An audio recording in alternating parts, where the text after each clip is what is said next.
안녕하세요. 오늘도 사연살롱을 찾아주셔서 감사합니다. 지금은 행복한 백수로 살고 있는 60대 여성입니다.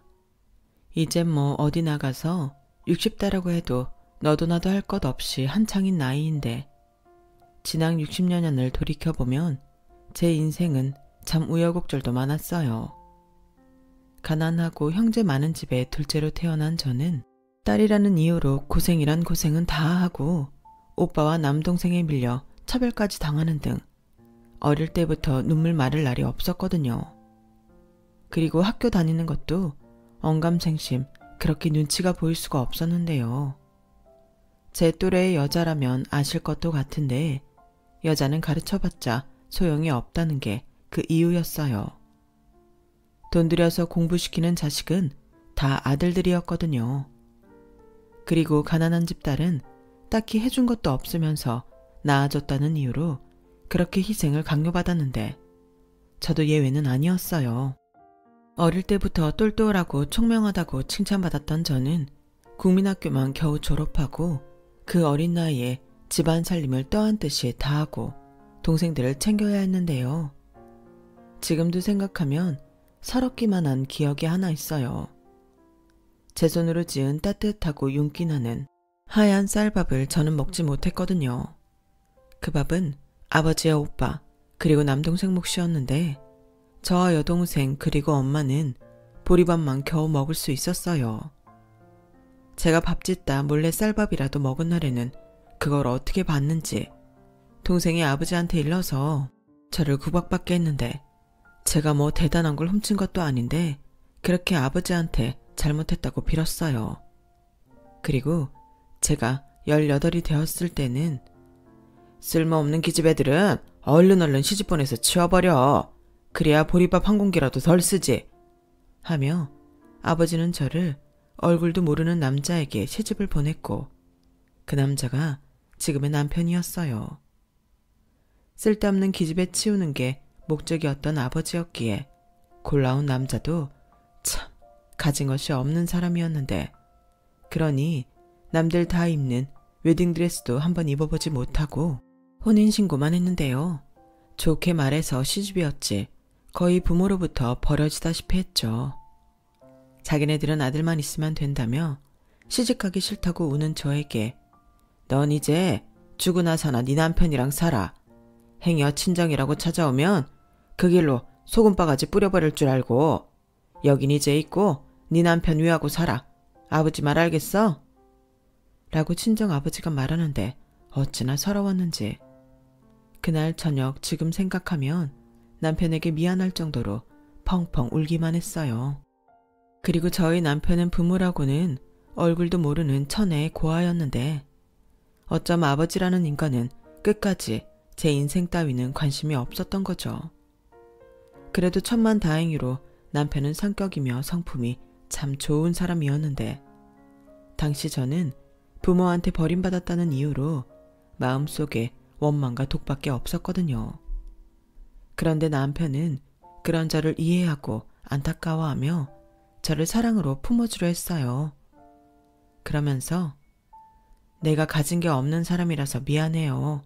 그래도 선아 씨는 내가 어떡하든 굶기지 않고 끝까지 책임질 테니까 너무 그렇게 슬퍼하지 마요. 내가 최선을 다해서 잘해줄게요. 라고 하는데 남편의 그 진심 어린 착한 마음이 저를 변하게 하더군요. 뭐 그게 변화인지는 모르겠지만 이 남자와 잘 살아서 있으나 마나한 친정에 보란듯이 복수하고 싶어졌어요. 그것도 그때 감정이었을 뿐 나중에 먹고 살기 바빠서 그런 마음조차 잊고 살았는데 그런 원동력 때문이었는지 저희 부부는 악착같이 살았어요. 남편은 새벽부터 나가서 소위 말하는 노가다. 그러니까 막노동을 했는데 저도 새벽부터 나가서 시장이나 식당 같은 곳을 전전하며 돈을 벌었어요. 그렇게 돈에 환장한 사람처럼 살다 보니 주변에서는 저희 부부를 보며 젊은 사람들이 무슨 사연이 있길래 그렇게 일만 하면서 독하게 살아. 신혼인데 좀 즐기면서 살아야지. 내가 다 보기가 안쓰럽네. 라고 하는데 남편이나 저나 누가 낫다고 할 것도 없이 배움도 짧고 저희를 도와줄 사람도 없었으니 믿을 건 돈밖에 없었어요. 돈이 있어야 아이도 낳고 남들처럼 밥 먹고 살 수 있다고 생각했거든요.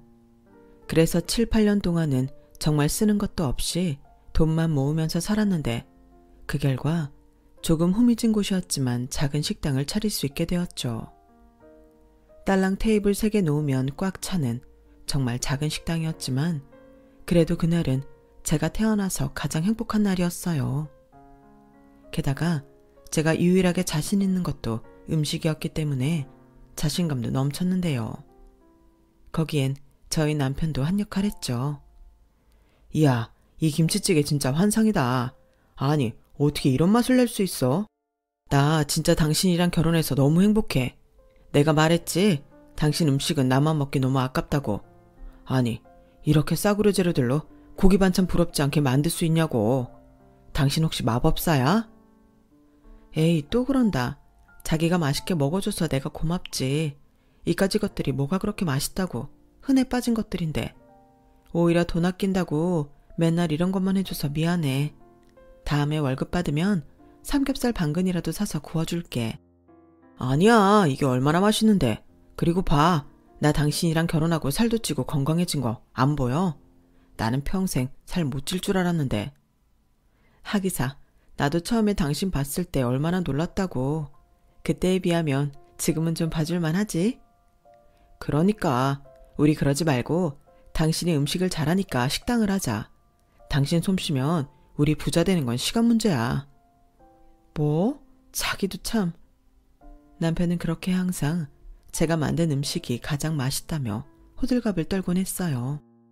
그리고 그런 작은 표현들은 저에게 자신감을 심어주었고 제 식당을 차려보고 싶다는 꿈을 꾸게 했는데요. 비록 좁아터진 보잘것없는 가게였지만 저는 남편 덕에 꿈을 이룬 사람이 되었어요. 그리고 부자까지는 아니더라도 시간이 지나면서 장사가 곧잘 되었는데 그 덕에 단칸방 월세만 살던 저희 부부는 전세로 집을 옮길 수 있게 되었어요. 매달 나가는 월세도 없고 돈이 모아지기 시작하니 일하는 것도 너무 즐겁기만 하더군요. 그래서 저희 부부는 다른 부부들에 비하면 조금 늦었지만 이젠 아이도 갖고 싶다는 생각을 하게 되었고 그렇게 그 다음 해에 저는 첫 딸아이를 품에 안을 수 있었어요. 어찌나 예쁘고 천사 같았는지 남편은 울고 무서워서 품에 안아보지도 못했죠. 너무 작고 소중해서 자기가 망가뜨릴 것 같다나요? 그렇게 남편은 지금 말로 딸바보가 되어서 딸이 하는 말이라면 하늘의 별도 따다줄 그런 아빠가 되었고 저는 그 뒤 5년 동안 아들과 딸을 연달아 출산하며 새 아이의 엄마가 되었어요. 가족 없이 살았던 남편의 꿈이 식구들 많은 집에서 복닥복닥하게 사는 거였거든요. 솔직히 저는 형제 많은 집에서 태어나 아이는 딱 한 명만 낳고 싶었는데 또 그러면 아이가 나중에 외로울 것 같고 남편이 아이를 너무 좋아하니 저도 점점 아이 욕심이 나더군요. 그렇게 저희 부부는 새 아이를 낳고 또 죽기 살기로 열심히 살았어요. 그도 그럴 게 저와 남편은 첫 아이가 태어났을 때 약속을 했거든요. 워낙 고생도 많이 하고 서러웠던 기억이 많은 저희 두 사람이라 저희 아이들만큼은 그런 서름과 고생을 모르게 키우고 싶었어요. 그래서 아이들을 키우는 내내 아까워서 집안일도 시키지 않고 가게에서 이상한 것들 보고 배울까 가게에도 오지 않게 했는데요. 저희가 생각이 짧았죠. 분명 아이들에게 좋은 것만 주고 싶은 부모 마음이었는데 아이들은 부모가 자기들을 위해 고생한다는 걸 신기하리만큼 모르더군요. 그런데 그때는 그냥 아이들이 어려서 그런다고 생각했어요.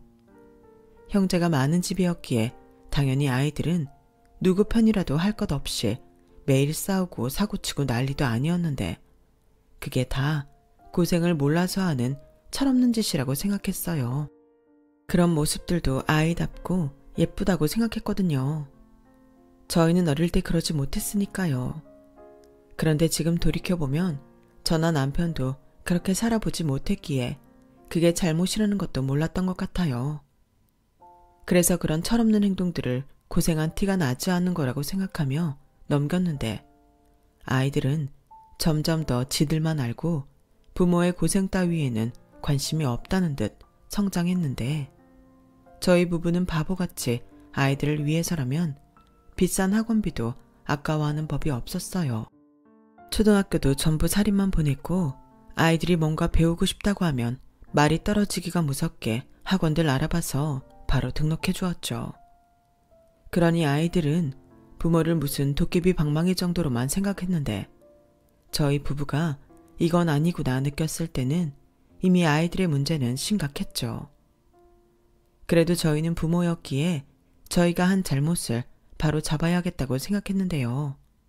그러다 한겨울, 그때는 정말 유난히 칼바람이 불던 때였는데 가게 정리를 하는 저희 부부에게 어떤 소리가 자꾸만 들렸어요.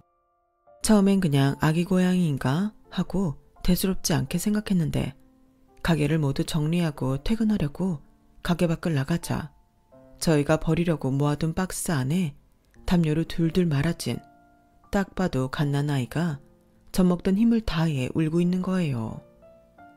저희 부부는 그 모습에 소스라치게 놀랐고 일단은 다시 가게 안으로 들어가 난로부터 다시 켰는데요. 다행히 아이는 밖에 그렇게 오래 있진 않은 것 같았어요. 담요 안에는 온기가 있었거든요.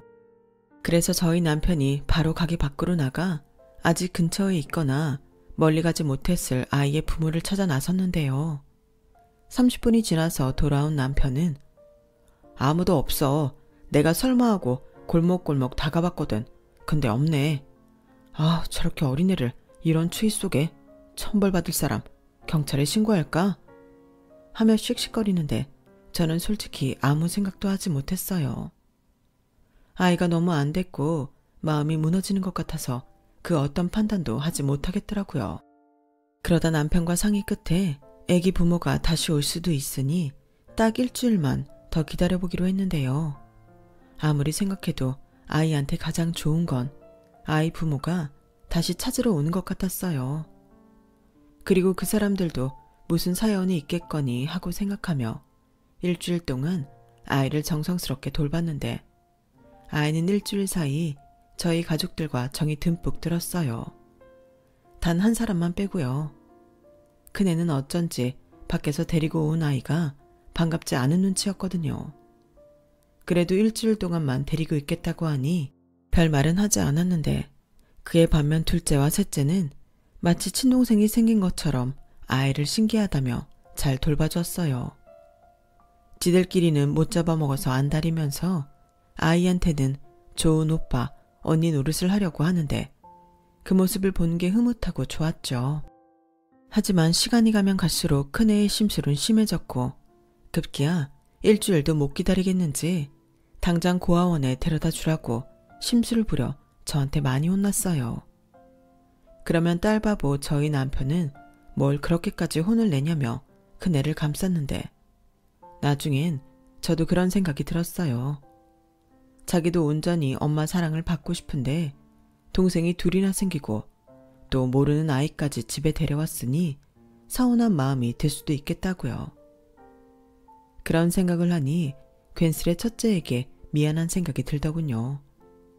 그래서 그 즈음엔 첫째에게 더욱 관심도 주고 시간 날 때면 따로 놀아주는 등 신경을 쓰니 좀 나아졌는데 그러는 사이 일주일은 순식간에 지나가더군요.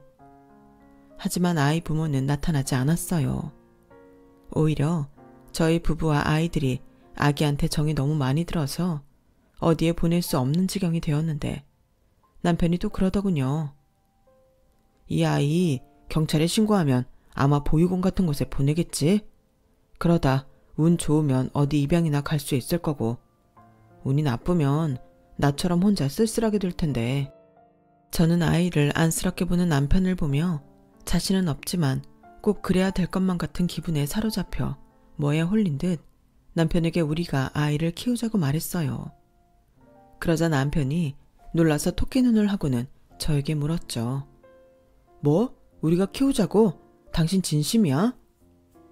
나도 솔직히 내 마음을 모르겠어. 우리 형편에 아이 넷을 잘 키울 수 있을지. 그래도 당신 말 들으니까 나도 못 보내겠는 걸 어떡해. 평생 고아라는 딱지에 눈물 마를 날 없을 거잖아. 그건 정말 생각하기도 싫어. 이렇게 아무것도 모르고 웃는 애를 내가 어떡해. 효진 엄마, 걱정하지 마. 내가 더 열심히 할게. 새벽에 나가서 고물이라도 주우면 되지. 당신은 진짜 좋은 엄마야. 내가 더 고맙다. 우리 4명 잘 키워보자. 나도 이제 내 꿈을 이룬 기분이야. 남편은 마치 자기가 아이처럼 제 말에 고맙다고 눈물까지 보였어요. 아무래도 남편도 출신이니만큼 남의 일처럼 느껴지지 않았겠죠. 그리고 저희 결정에 둘째와 작은애는 뛸 듯이 기뻐했는데 역시나 큰애는 불만을 내비쳤어요. 뭐야, 일주일이라며. 난 이제 동생 같은 거 싫어. 효진아, 그래도 생각해봐. 우리는 부자는 아니지만 그래도 가족이 있어서 이렇게 행복한데 이 아기는 아무도 없는 곳에서 평생 혼자 살아야 하잖아. 그거야 어쩔 수 없지. 누가 버려지래? 뭐? 너 정말 말 그렇게밖에 못해? 왜 아빠는 나한테 그래? 난 진짜 아빠 딸이잖아. 근데 왜 모르는 그의 편만 드는 건데 짜증나. 저는 큰애의 말에 속상했어요. 당시 큰애 나이가 9살이었는데 제가 너무 큰애를 다 컸다고 생각했던 건지 큰애의 말에 실망스럽더군요. 그래서 그날도 큰애를 엄청 혼냈는데요. 그러자 아이는 눈물바람을 하고 남편이 큰애를 달래느라 애를 많이 먹었다고 했죠. 그래도 저는 잘못은 큰애한테 있다고 생각했기에 큰애를 달래주지 않았고 이제 정식으로 우리 부부 호적에 오른 막내를 챙기느라 정신이 없었는데 그러면서 점점 큰애와는 크고 작은 마찰이 생겼어요. 큰애라고 해봤자 고작 초등학생인데 큰애는 크면 클수록 자기가 차별받고 피해를 입는다고 생각하는지 엄마인 저를 찾지 않더군요. 그리고 설상가상으로 큰애가 둘째와 셋째한테 뭐라고 했는지 둘째와 셋째는 점점 큰애를 따라 막내인 효선이를 귀찮아하고 짜증을 냈는데 아침까지 멀쩡했던 효선이 얼굴에 손톱 자국이 있던 날도 있었어요. 저는 이건 아니다 하는 생각에 큰애 작은애 할 것 없이 전에 없던 화를 냈고 둘째와 셋째가 울면서 이렇게 말했는데요. 그때는 제 속이 얼마나 아팠는지 몰라요. 엄마가 효선이만 예뻐하잖아. 언니가 그러는데 이제 우리는 효선이 때문에 찬밥이래. 이제 엄마랑 아빠는 효선이만 예뻐할 거라서 우리는 먹고 싶은 것도 못 먹고 갖고 싶은 것도 못 갖는다고 했어. 맞아. 누나가 동생 생기는 거 좋은 거 아니라고 우리한테 바보라고 했단 말이야. 뭐? 효진이 너 정말 동생들한테 그렇게 말했어? 너 도대체 왜 그래? 왜 그러긴 엄마가 차별하니까 그렇지. 누가 보면 우리가 주워온 아이들이고 효선이만 엄마 아빠 친딸인 줄 알겠어. 그런데 우리가 어떻게 효선이를 예뻐해? 우리 걸 다 뺏어가는 앤데.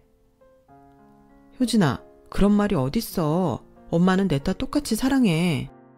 거짓말. 됐어. 난 첫째로 태어나고 싶어서 태어난 것도 아닌데 왜 나만 동생이 셋씩이나 있어야 하는 건데?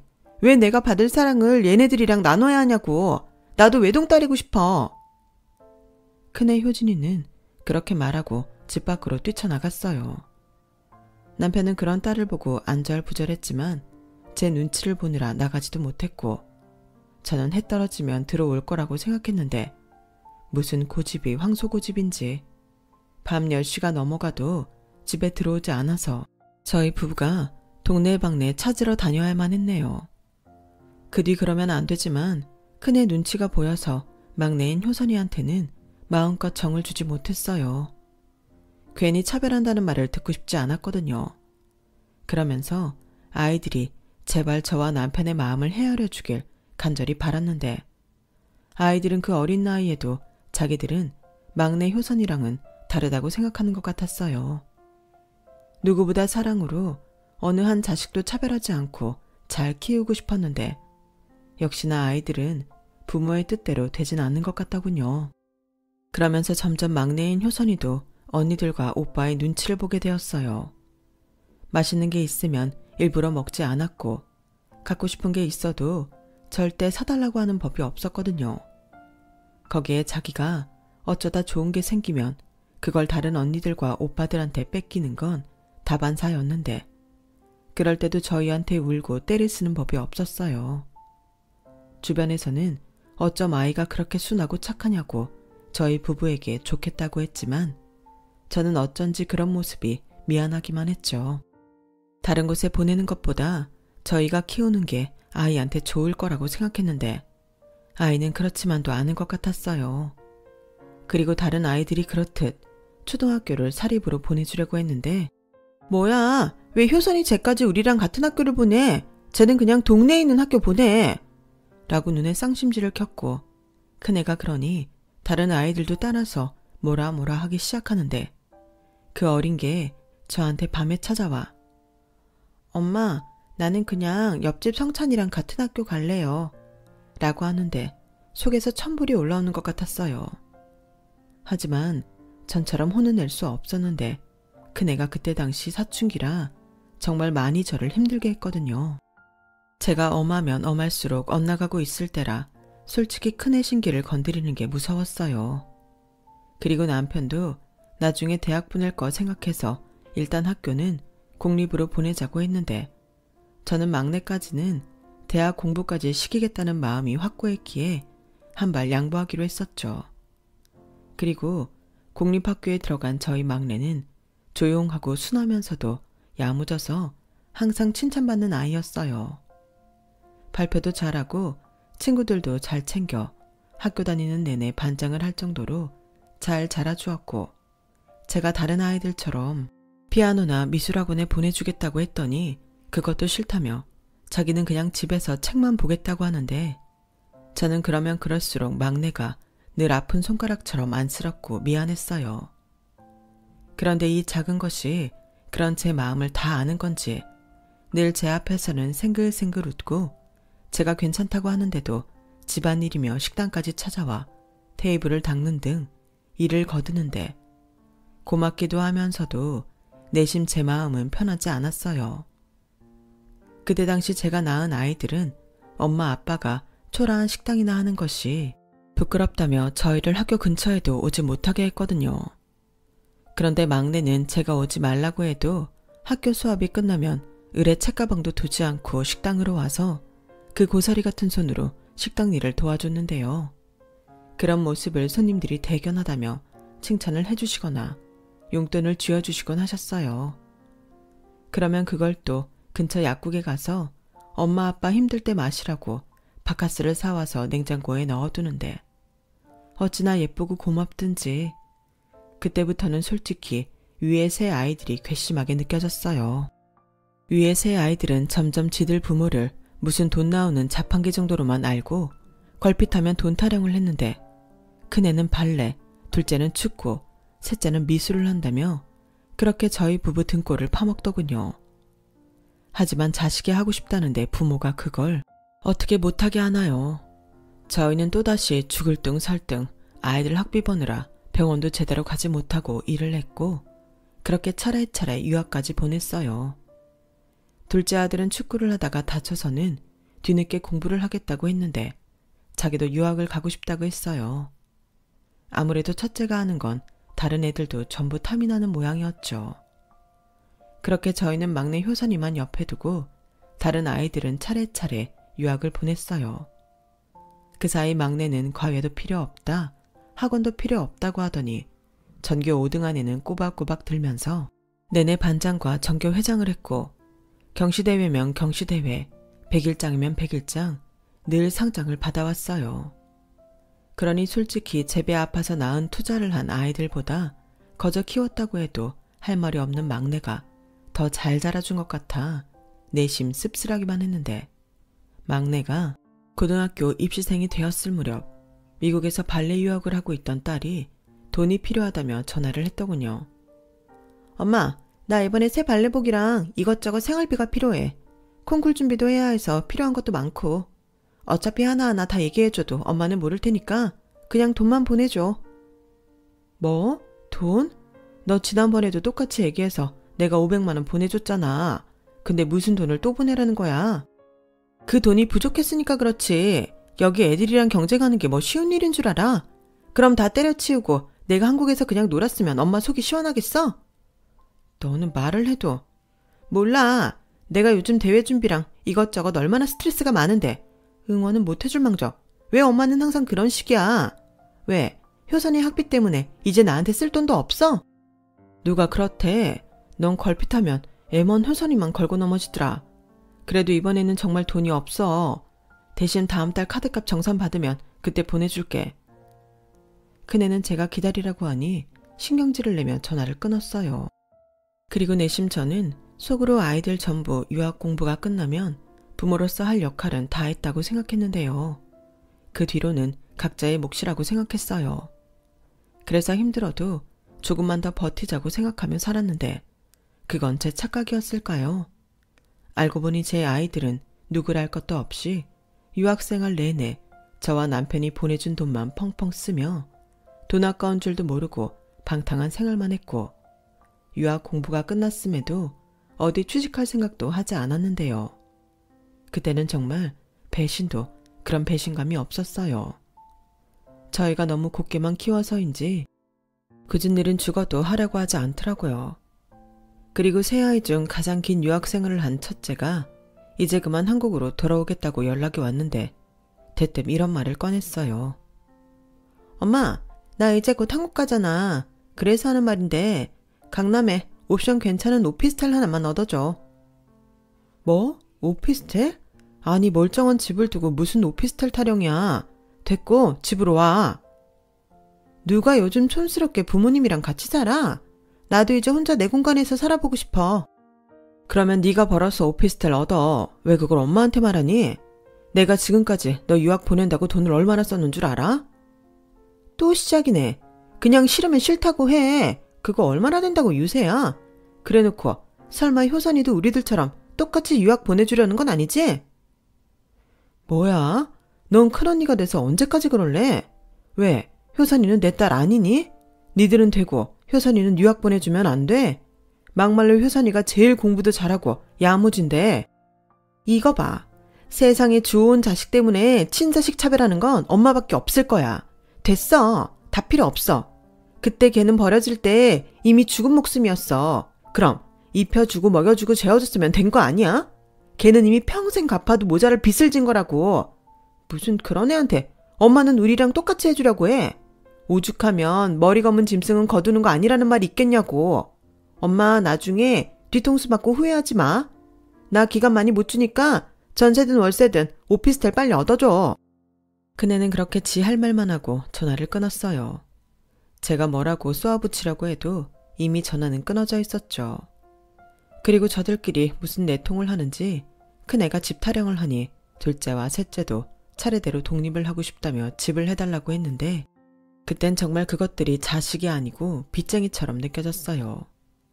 이제 더는 어려서 그런다고 생각할 수도 없을 만큼 다들 성인들이었는데 남편은 이내 자기 탓을 하며 저녁에는 씁쓸한 마음을 술로 달랬어요. 그러면 막내 효선이가 아빠 빈속에 술 먹고 아플까봐 주방에서 안주를 만들어 내오곤 했는데 효선이도 저희한테는 말하지 않았지만 그 옛날부터 자기 때문에 언니들과 오빠가 그러는 게 아닐까? 지 아빠처럼 자기 탓을 하는 것 같았어요. 그래서인지 제가 다른 언니들이랑 오빠처럼 유학을 보내주겠다고 했는데도 극구 싫다고 사양했고 나중에 막내 학교에 가서 담임선생님께 들었는데 효선이가 자기는 꼭 장학금이 전부 나오는 대학에 가고 싶다며 지방대도 좋다고 했다고 하더군요. 그때는 효선이 마음을 다 아는데도 저는 화가 났어요. 누가 저더러 그런 걱정을 하라고 했냐고요. 저희가 아무리 힘들어도 막내 효선이 대학 학비까지는 해줄 능력이 있었거든요. 그래서 그날 효선이를 불러서 처음으로 혼을 냈어요. 아니, 화를 냈다고 하는 게 맞겠네요. 그날 효선이도 울고 저도 울고 나중에는 서로 미안하다며 울었는데 그럼에도 그놈의 고집 때문인지 효선이는 장학금이 나오지 않으면 서울대도 싫다고 하더군요. 그리고 기어이 악을 쓰고 공부를 하더니 전액 장학금은 아니었지만 입학 장학생이 되어 서울대에 들어갔는데요. 그땐 정말 제가 꿈이라도 꾸는 줄 알았어요. 단골 손님들도 서울대 합격이라는 사실에 놀라워하며 저희 부부에게 축하한다고 해주시는데 마치 저희가 서울대에 합격한 그런 기분이 들더군요. 무려 아이 넷을 키우는데 그런 보람과 기쁨은 그때가 처음이었어요. 그리고 효선이는 그 뒤로 과외를 하면서 지 용돈은 물론이고 등록금을 모았고 저에게 차비조차 타가지 않았는데 기특하면서도 내심 아이가 저에게 거리를 두는 것 같아서 서운했어요. 그리고 그때부터는 아이의 친부모를 찾아줘야 하는 게 아닐까 하는 생각을 남몰래 하고 있었는데 다른 아이들보다 제 품에 오래 끼고 살아서인지 저도 제 딸을 다른 사람한테 주고 싶지 않았어요. 그래서 아이한테도 친부모를 만나고 싶냐고 단 한 번도 물어보지 않았는데요. 혹 아이가 갑자기 자기 친부모에게 간다고 할까봐 무서웠기 때문이었죠. 하지만 효선이는 어릴 때도 그랬지만 참 한결같이 저희에게 잘했는데요. 이런 말 창피하지만 카네이션은 늘 효선이한테만 받았어요. 그리고 효선이는 자기 손으로 돈을 벌기 시작하면서 걸핏하면 저희 선물로 사들고 집에 왔는데 한 번은 하도 그러니까 남편이 효선이한테 그만하라고 핀잔을 줬어요. 효선아, 엄마 아빠 이런 거 필요 없어. 네가 힘들게 과외해서 번 돈인데 이런 데 쓰지 말고 너 필요한 거 사는 데 써. 너는 여대생이 옷걸이 그게 뭐야. 이거 전부 환불하고 너 예쁜 옷이나 한 벌 사라. 아빠, 나 옷 많아. 그리고 학생이 무슨 옷이 필요해. 그리고 이건 내가 사고 싶어서 사는 거야. 그동안 난 계속 엄마 아빠한테 받기만 했잖아. 나도 이제 엄마 아빠한테 보답하고 싶어. 보답은 무슨, 부모가 자식 챙기는 건 당연하지. 그래도 난 진짜 자식도 아니잖아. 김효선, 너 이놈의 기집애 누가 그딴 말을 아빠 앞에서 하래. 넌 누가 뭐라고 해도 내 친딸이야. 한 번만 더 그런 소리 해. 알았어. 잘못했어요. 다신 안 그럴게요. 그러니까 그냥 이거 다 받아. 남편은 그날 그 물건을 모셔다 두고 내내 꺽꺽거리며 울었어요. 미안함 때문인지 고마움 때문인지 표정이 감정을 모르겠더라고요. 그리고 저렇게 착하고 예쁜 효선이를 보며 저는 만감이 교차 있는데요. 솔직히 이런 말 하기 싫지만 별 생각 없이 밖에서 주워온 아이가 제가 낳은 아이보다 더 친자식처럼 느껴졌어요. 그리고 유학 공부까지 하고 온 첫째와 셋째는 그렇다 할 직업도 없이 독립타령만 하면서 집에서 놀기만 했고 둘째인 아들은 뒤늦게 군입대를 했는데 그나마 다행스러웠던 건 둘째 아들은 군대에서 그래도 꽤 철이 드는 것 같았어요. 하지만 역시나 문제는 큰딸인 효진이었고 셋째는 지 언니 말이라면 제가 지들 친엄마가 아니라는 말도 믿을 정도로 지 언니만 따랐는데 그 가운데서 효선이만 늘 눈치를 보며 주눅이 들어있더군요. 그래서 그냥 꼴 보기 싫어서 원룸 하나 전세로 얻어서 첫째와 셋째를 내보냈어요. 더는 효선이가 그것들 눈치 보지 않게 해주고 싶었거든요. 그랬더니 그때도 제가 효선이만 감싸고 돈다며 뚫린 입으로 잘도 떠들었는데 그러면 원룸도 그냥 빼겠다고 하니 그 뒤로는 아무 소리 못하는 거 있죠. 누굴 탓하겠어요. 자식을 잘못 키운 제 잘못이죠.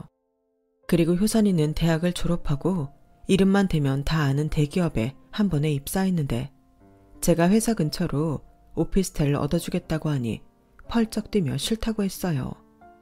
엄마, 나는 집에서 충분히 다닐 수 있어. 지하철 있는데 무슨 걱정이야. 그래도 네 아빠가 그러는데 너 회사까지 1시간은 걸린다고 하던데 그러면 왔다 갔다 2시간이잖아. 야근이라도 하는 날엔 그 1시간도 너무 길 텐데. 그래도 싫어. 난 엄마 아빠가 있는 집이 좋단 말이야.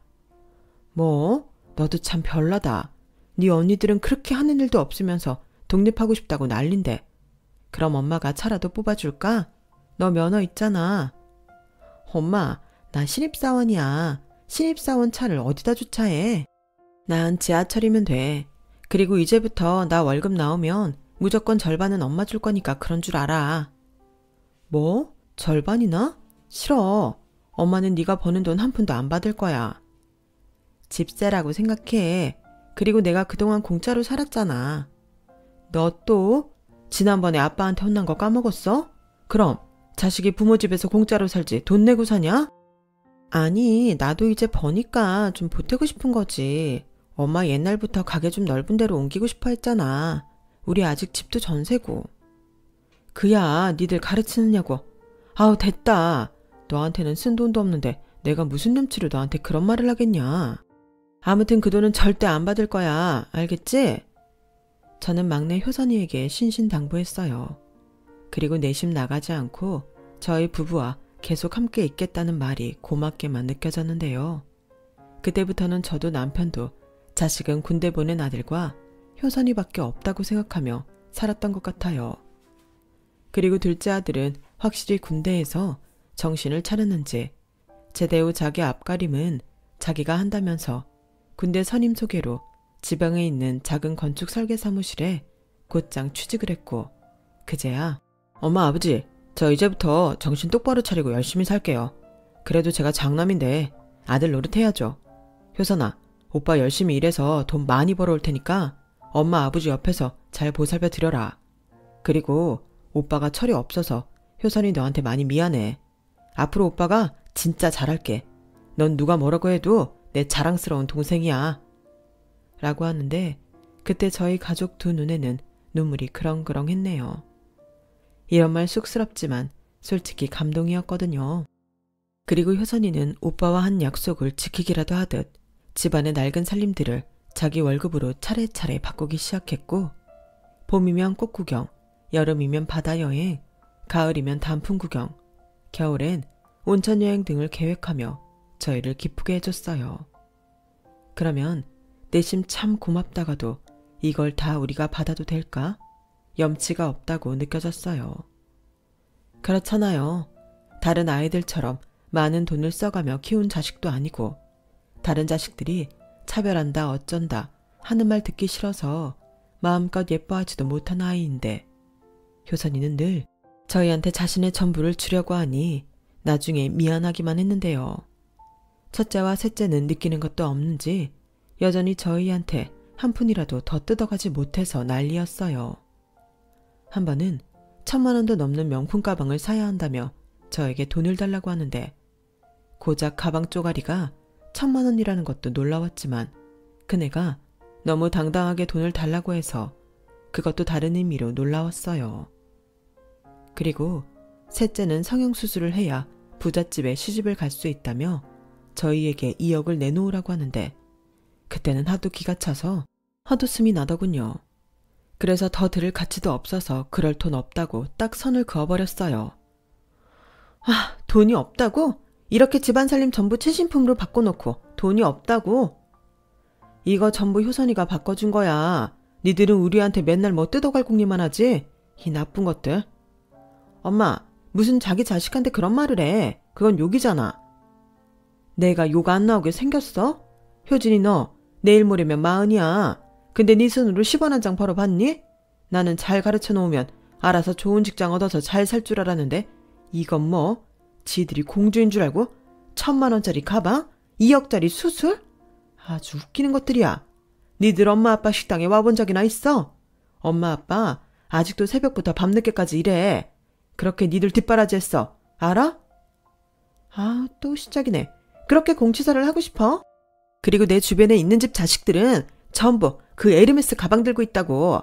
나도 어디 가면 빠지지 않는데 내가 그 가방이 없어서 쪽팔려서 되겠어? 나도 인맥 관리하는 거야. 웃기고 자빠졌네. 인맥 관리? 네 인성 관리나 해라. 아빠, 이젠 아빠까지 나한테 뭐라고 하는 거야? 내가 왜 이렇게 삐뚤어졌는데 다 거지 같은 효선이 때문이잖아. 그 입 안 다물어. 내가 너를 끼고 둔 게 잘못이다. 효선이 때문이라고? 넌 네가 널 망친 거야. 그리고 셋째 넌 따라할 사람이 없어서 한심한 네 언니를 따라해. 네 오빠 봐. 늦게라도 정신 차리고 지 인생 똑바로 살고 있잖아. 아빠는 왜 가만히 있는 나한테 뭐라고 해. 난 시집 가려고 그러는 거야. 내가 시집 가야 엄마 아빠도 걱정이 줄어드는 거 아니야? 됐어. 시집을 가든 노처녀로 늙어 죽든 네가 알아서 해. 그리고 그 원룸 전세 기간 끝나면 보증금 뺄 테니까 그런 줄 알고 니들 살 궁리해라. 뭐? 보증금을 뺀다고? 엄마 제정신이야? 그래, 제정신이야. 우리도 너무 힘들어서 그래. 요즘 장사도 잘 안 되고 맨날 적자라 나도 그 돈이 필요해. 그러니까 니들은 다시 집으로 들어오든가. 그거 싫으면 알바라도 해서 다른 데 이사갈 보증금이나 모아. 둘이 모으면 그래도 어디 월세는 들어가지 않겠어? 아니, 힘들면 뭐 얼마나 힘들다고. 자식 사는 집 보증금까지 빼. 뭐 엄마 진짜 친엄마 맞아? 애석하게도 내가 니들 친엄마가 맞다. 그러니까 여태 그렇게 등골 빼먹는데도 먹히고 있었지. 니들이 엄마 마음을 알아? 용건 끝났으면 효선이 오기 전에 얼른 가. 왜? 우리가 뭐 죄 지은 거 있어? 아, 그러면 그래. 효선이 대기업 들어가서 돈 잘 벌지? 이따 기다렸다가 효선이한테 매달 얼마씩이라고 보내라고 하면 되겠다. 뭐야? 네가 그러고도 사람이니? 저는 효선이한테까지 피해를 끼치려고 하는 큰애의 말에 격분했는데요. 그때였죠. 어딘가에서 큰애 얼굴에 쓰레기통이 쏟아졌어요. 어머, 뭐야? 아빠! 왜? 더럽냐? 내 눈엔 이 쓰레기보다 네가 더 더럽다. 당장 내 집에서 꺼져. 더는 니들한테 줄 것도 없고 볼 일도 없다. 정말 어쩌다가 그렇게 인간 쓰레기가 됐니? 진짜 해도 해도 너무한 거 아니야? 야, 너도 무슨 말 좀 해봐. 싫어. 괜히 언니 때문에 나까지 이게 뭐냐? 아, 더러워. 나 갈 거야. 그래, 가. 그리고 다시는 오지 마. 우리 죽었다는 소리 들려도 니들 줄 유산 같은 거 이제 한 푼도 안 남았으니까 찾아오지도 말고. 정말 한 푼도 없어? 거짓말하는 거 아니야? 내가 왜 거짓말을 하니? 나도 돈 있으면 다른 데 가서 살고 싶지. 낡아빠진 여기 살고 싶겠니? 니들은 내가 가게 좁아서 넓히고 싶어하는 거 뻔히 알면서도 지들이 먼저라고 돈 뜯어간 주제에 니들 다시 우리 앞에 모이면 그동안 니들 유학비 된 거 전부 토해내게 만들 거야. 알겠어? 알겠어. 쥐뿔 아무것도 없는 집구석 나도 미련 없네. 그렇게 죽고 못 사는 남의 딸이랑 잘 먹고 잘 살아. 큰애는 끝까지 지 잘못도 모르고 독한 소리만 하고 나갔어요. 그리고 공교롭게도 첫째와 셋째가 집을 나설 때 막내 효선이가 집에 들어왔는데요. 저는 행여 그것들이 또 효선이에게 시비를 걸까 눈에 불을 켜고 지켜봤는데 다행히 기분 나쁘다는 얼굴로 집을 나가더군요. 효선이는 무슨 일이냐며 놀라서 물었지만 저희는 그냥 의뢰있던 비슷한 일이라고 말하고 뒷정리를 했어요. 하지만 속에선 억장이 무너졌죠. 그리고 그날 저녁 저는 효선이에게 제가 그동안 모으고 있던 통장을 건넸어요. 엄마, 이게 뭐야? 무슨 돈인데? 원래는 너 유학이나 대학 보낼 때 쓰려고 모은 돈이고 지금은 너 시집갈 때 쓰려고 더 모으고 있던 돈인데 아까 너도 봤잖아. 네 언니들이 언제 이거 알고 뜯어갈지 몰라. 그래서 미리 주는 거야. 그 돈 빼서 네 통장에 가지고 있어. 언제 이런 돈을... 엄마는... 나는 괜찮아. 엄마랑 아빠가 안 괜찮아. 우리가 네 언니들이랑 오빠한테 쓴 돈에 비하면 비교도 안 돼. 엄마 아빠가 부모 노릇하려고 모은 돈이니까 이젠 네가 갖고 있어. 여보, 그래도 되지? 그래, 어차피 효선이 주려고 한 돈이니까 상관없지. 그리고 엄마는 여기보다 더 좁더라도 이사를 가려고 해. 이젠 식구도 많이 줄었고 여기도 너무 낡았고. 그러니까 효선아, 이제는 우리 떨어져서 지내면 어떻겠니? 뭐야, 엄마 지금 나랑 거리 두려고 그러는 거야? 엄마, 나 지금 버리려고 이 돈 주는 거냐고. 싫어. 나 이 돈도 안 받을 거고 엄마랑 아빠랑 떨어져 지내지도 않을 거야. 누가 널 버려? 얘는? 저는 아니라고 아무리 말을 했지만 효선이는 처음으로 때를 쓰며 제 말을 듣지 않을 거라고 했어요. 그리고 이사를 갈 거면 다 같이 가자고 자기가 집을 알아본다고 했는데 저는 하지 말라고 했죠. 어떻게든 효선이한테 부담을 주는 건 주기보다 싫었으니까요.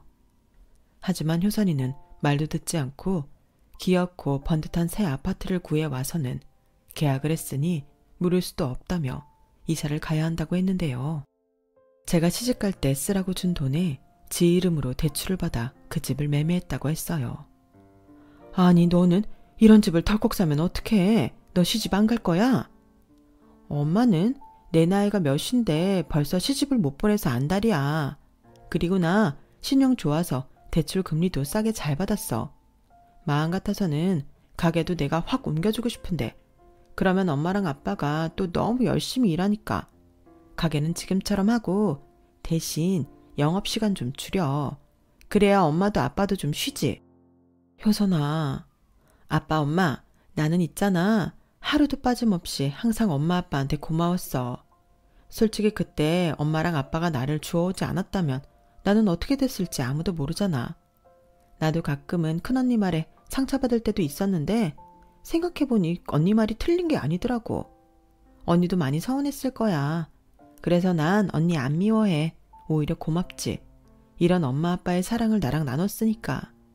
그래서 지금부터는 나도 받을 만큼 갚으면서 살고 싶어. 전에도 말했지. 부모 자식 간에는 갚을 게 없다고. 알아. 그래서 그냥 다른 집 자식들처럼 내가 효도하는 거야. 엄마랑 아빠는 그럴 자격이 충분하니까. 에휴, 효도는 우리가 너한테 받은 게 아닌데 넌 친부모 안 보고 싶어? 효도는. 난 한 번도 보고 싶다고 생각하지 않았어. 뭐 자기들도 사정이라는 게 있을 순 있겠지. 근데 엄마를 보고 알았어. 부모는 결코 자식을 포기하지 않는다는 거. 그래서 나한테 진짜 부모님은 엄마 아빠뿐이야. 내가 왜 공부를 열심히 했는데 이렇게 효도하려고. 그러니까 나도 나 하고 싶은 대로 하게 해줘. 저는 효선이 말에 끝내 주저앉아 얼굴을 손에 묻고 울음을 터뜨렸어요. 그러자 이젠 다 큰 막내가 저를 품에 안아주는데 언제 그 갓난 아이가 이렇게 컸을까 싶을 정도로 품이 넓더군요. 그리고 그때 저도 깨달았어요. 저는 차별하지 않고 똑같이 키운다고 했지만 저 역시 효선이를 조금은 특별하게 생각하고 효선이한테는 뭐 하나 받고 싶지 않다고 생각했는데요. 그것도 효선이 입장에서도 서운했을 거라는 걸요. 그래서 저는 기꺼이 효선이의 효도를 받기로 했어요. 남편도 눈물을 훔치며 고맙다고 앞으로 우리 셋 더 잘 살아보자고 약속했는데 그 뒤로는 저도 다른 자식들 눈치 보느라 잘 하지 못했던 것들을 오직 효선이를 위해서만 살자고 결심했네요. 효선이가 좋아하는 반찬들만 만들고 어디 가서 예쁜 게 있으면 효선이한테 사다 줬죠. 그리고 철마다 효선이 몸보신 시켜준다고 여기저기 좋은 곳만 찾아서 보양식을 공수해 오기도 했는데 그렇게 시간을 보내니 이윽고 제 마음에도 안정과 평화가 찾아왔어요.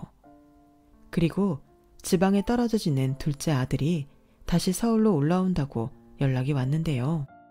서울에 있는 사무실에 취직을 했다는 아들 말에 기쁘지 않을 수가 없었어요. 뒤늦게나마 둘째 아들이라도 자기 앞가림을 하고 살아서 다행이라고 생각했죠.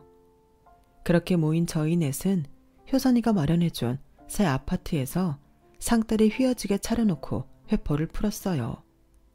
그 뒤 아들이 지 누나랑 동생한테 말을 한 건지 그날 이후 제 전화에는 불이 나기 시작했는데요. 제 아버지가 다시 나타나면 그동안 받아간 거 다 받아낼 거라고 엄포를 놓아서 이번에도 만만한 저한테 연락하는 것 같더군요. 하지만 저는 전화를 받지 않았어요. 받아봤자 무슨 말을 할지 뻔했으니까요. 그러자 문자로 잘못했다며 한 번만 용서해 달라고 하는데 저는 그 문자도 믿지 않았어요. 내심 그 문자가 진심이길 바랬지만 제 자식들을 제가 모르지 않잖아요. 그리고 며칠 뒤 둘째 아들을 통해서 제가 마지막이라고 생각하고 뺏지 않았던 원룸 전세 보증금까지 다 까먹고 여기저기 고시태를 전전하며 살고 있다는 걸 알게 됐는데요. 그 사실을 안 이후로 저는 둘째 아들에게 이렇게 말했네요. 너 엄마 말 똑똑히 들어. 지금부터 네 누나랑 동생한테 무슨 말을 들어도 너는 절대 우리 사는 곳 알려주면 안 된다. 이제 엄마 아빠한테 딸은 효선이 하나뿐이야. 그리고 이 집은 효선이 거잖아. 나는 효선이가 내가 겪었던 일을 절대 겪게 하진 않을 거다. 엄마 말 무슨 뜻인지 알지? 둘째 아들은 제 말을 듣고 고개를 끄덕였어요. 그리고 저와 남편은 과감하게 식당을 접고 핸드폰 번호도 바꿔버렸는데요. 막내 효선이는 내 막을 다 알지는 못했지만 저희 부부가 힘들어서 식당을 그만두고 쉬고 싶다고 하니 그렇게 좋아할 수가 없었죠. 엄마 아빠 진짜 생각 잘했다. 그동안 엄마랑 아빠 잠도 푹 못 자고 힘들었잖아. 이참에 병원도 좀 다니고 엄마 아빠 여행도 다녀오고 그래. 아 맞다. 우리 그러지 말고 다음 연휴에 제주도 다녀올까? 전에 엄마가 제주도 한 번도 못 가봐서 부럽다고 했잖아. 나도 한 번도 못 가봤는데 우리 제주도 가서 맛있는 것도 많이 먹고 좋은 곳도 구경하고 오자. 저는 아이처럼 좋아하는 효선이를 보고 어쩐지 감정이 올라와 울컥했어요. 그날은 유독 저 아이가 우리 식당 앞이 아닌 다른 곳에 버려졌다면 어쩔 뻔했을까? 그런 생각이 들었거든요. 그리고 효선이를 저희 가게 앞에 두고 간 그 이름 모를 부모가 저는 참 고마웠는데요. 어쩌면 효선이는 버려진 아이가 아닌 저희 부부에게 황새가 물어다준 소중한 기적일지도 모른다는 생각이 들어요. 그만큼 이젠 저희 부부에게 효선이는 없어서는 안 될 소중한 존재가 돼버렸죠. 자식이라고 부모에게 다 똑같은 자식이 아니잖아요. 예전에는 그걸 몰랐어요. 다 똑같고 똑같이 사랑해줘야 한다고 생각했는데 그런 무지했던 또 순수했던 마음이 결국엔 첫째와 셋째를 망쳐버린 건 아닌가 지금은 반성하고 있네요. 역시 세상에서 가장 어려운 건 부모 역할인 것 같습니다. 좋은 부모가 되고 싶었는데 어쩐지 저희는 좋은 부모는 아니었던 것 같거든요. 하지만 앞으로는 더 좋은 부모가 될 수 있도록 공부하고 노력하고 싶어요. 잘 큰 자식들을 보면 꼭 훌륭한 부모님이 계시던데 저희도 앞으로는 그런 부모가 되고 싶은 마음입니다. 저희가 많이 늦진 않았겠죠. 부디 첫째와 셋째도 더 늦기 전에 정신을 차렸으면 좋겠고 우리 막내와 둘째 아들은 좋은 짝을 만나 지금보다 더 사랑받고 행복하게 살았으면 좋겠네요. 제 사연은 여기까지예요. 이렇게 글로 제가 살아온 세월을 써내려가다 보니 감회가 새로운데요. 제 사연을 들어주신 모든 분들께 진심 어린 감사의 인사를 전하고 싶습니다. 그럼 건강하시고요. 사랑하는 가족들과 다복한 하루가 되시길 진심으로 기도하겠습니다. 여러분, 사연 댓글에 응원과 현명한 조언 부탁드려요. 좋아요와 구독은 저에게 큰 힘이 됩니다. 오늘도 좋은 일 가득하세요.